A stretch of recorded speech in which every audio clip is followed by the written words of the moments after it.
Para que nuestras empanadas de pollo queden excelentes y jugosas, vamos a utilizar los siguientes ingredientes: 5 cebollas de verdeo, 4 cebollas y un morrón rojo. Las especias son fundamentales.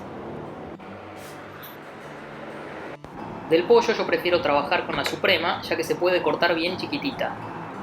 Bueno, cortamos todos los ingredientes y vamos a empezar con la cocción.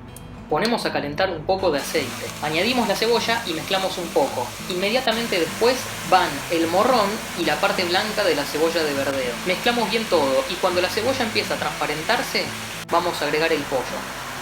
Acá necesitamos solamente que tome color el pollo, ya que va a terminar de cocinarse en el horno. En este punto es momento de poner las especias. Agregamos la parte de arriba de 3 cebollas de verdeo y mezclamos bien. Finalmente, este es el resultado del relleno. Dejamos el relleno enfriar en la heladera, lo podemos dejar toda la noche o con 3 horas alcanza.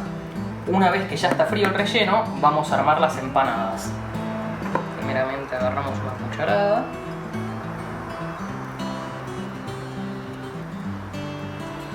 Le ponemos agua alrededor para que se pueda pegar la masa. Y hacemos el repulgue.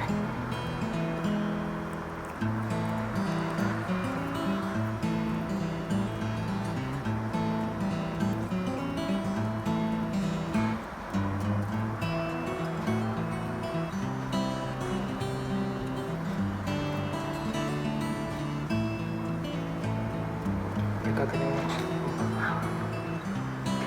Bueno, vamos a avanzar y cuando esté todo listo seguimos con el video. Una vez que finalizamos con el repulgue, precalentamos el horno a una temperatura media y ponemos las empanadas. Las dejamos 20 minutos en el horno y ya están listas nuestras empanadas.